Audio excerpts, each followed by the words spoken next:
I have another Esau Jacob mini deep dive you should check out. Trigger warning.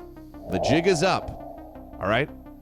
Rabbi Jonathan Cahn admits Christianity was a quote-unquote spiritual weapon against Rome. Bragging about exactly what I always say it is. Theological warfare, spiritual weapon. Quote, Rome conquered Jerusalem with weapons, earthly weapons, but now Jerusalem's going to conquer Rome with spiritual weapons, i.e. Christianity. There's only one.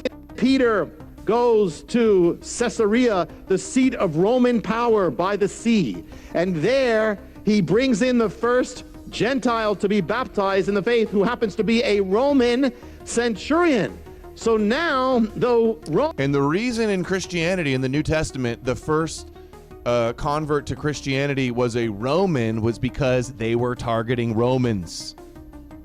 They weren't targeting Jews with Christianity as we know it today. It was created for the Goy. The Jews were meant to reject it, and it was for the Goy. He brings in the first Gentile to be baptized in the faith, who happens to be a Roman centurion. So now, though Rome destroyed Jerusalem, now Jerusalem is going to transform Rome. The kingdom of God touching the kingdom of man. Isaiah's prophecy, the word shall go forth from Zion. There's only one faith on the earth that started in Jerusalem and touched the world, and that is the gospel. That is the new covenant. Even Moses, the faith of, I mean, it's all one faith, but even the covenant didn't start in Jerusalem, it started in Sinai. Only in Messiah will the word of Israel go forth to the world. I remember, I've spoken to Orthodox Jews and tell them when they say, I said, if Jesus or Yeshua is not the Messiah, then why is it, how could it be that the God of Israel has spread his word, has spread the Bible, has spread the Psalms and the prophets and the Torah to all the earth in the name of him?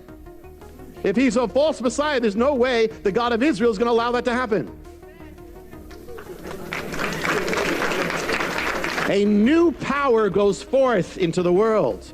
And the empire of Rome tries to stop it, tries to fight this spiritual power that came from Jerusalem. And so they start persecuting. It's like Rome conquered Jerusalem with weapons, earthly weapons, but now Jerusalem's going to conquer Rome with spiritual weapons. You hear that? They couldn't defeat Rome on the battlefield, so they engaged in spiritual, theological, mythological warfare and created Christianity. So a great meme created to describe this. Ancient weapons are truly fascinating. You have the samurai sword of Japan. You've got the giant pointy hammer of Italy. You've got the Viking swords of Europe, and you have the cross of the Jews. Ancient weapons. Look, it's very simple. Let's get into a time machine and let's travel back close to 6,000 years ago, at the time of Egypt. Egypt was running the show worldwide. It was the beacon of truth. It was the beacon of reality, the beacon of balance, understanding the divine feminine and the divine masculine. This was the headquarters of true understanding. That's all it was. That shit got viral. While at the same time that was happening, there were many empires all around the world who wanted a piece of what Egypt had. The one that was running the show at that time was Greece. Greece needed to figure out a way on how to get a piece of that clout, if you know what I'm saying. So they conjured up a plan to get some dude from over there, posing as a friend of ancient Kemet, which is now Egypt, and to heading over to Egypt just to, chop it up with the peeps, the pharaohs and all that. Go down there, only to spy.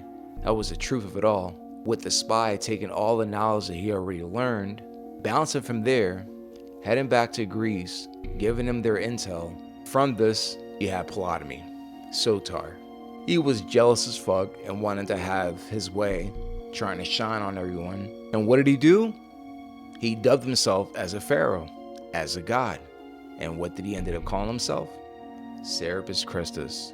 Serapis Christus was worshipped for a long time. It was only a matter of time before Rome took over all the way. Now the Greeks out of the picture, Now the Romans come in after the little war or whatever. Now the Romans are finishing off. Oh yeah, and Rome, the Romans, that's your Esau. Are you following me here? So Rome popped up in the scene and looked at everything and said, I can do something with this. You know what? Let's make something happen out of this shit. And from that, this gave birth to the Vatican, which eventually gave birth to Catholicism.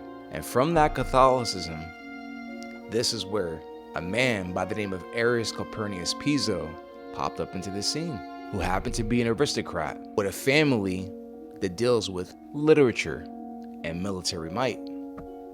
You put two and two together, what do you get? The birth of the Holy Bible. You know what followed behind that? The birth of Paulism, or the New Testament. Understand, the Old Testament, this is for the Jews. The New Testament was for the Christians or Greece. Why do you think you have Jesus or Zeus, the Greeks?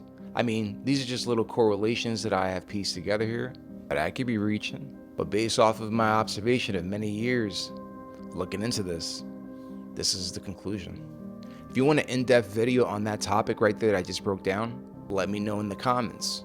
This is all about conquering every single nation all around the world to do the bidding for the ones with the small hats, if you know what I'm saying. TikTok, this video is all just for entertainment purposes, and entertainment purposes, everything I'm saying is all made up. It's made up out of my mind. I don't even know what the heck I'm saying. But what do you think about this? Drop your thoughts in the comments below. Until next time, peace.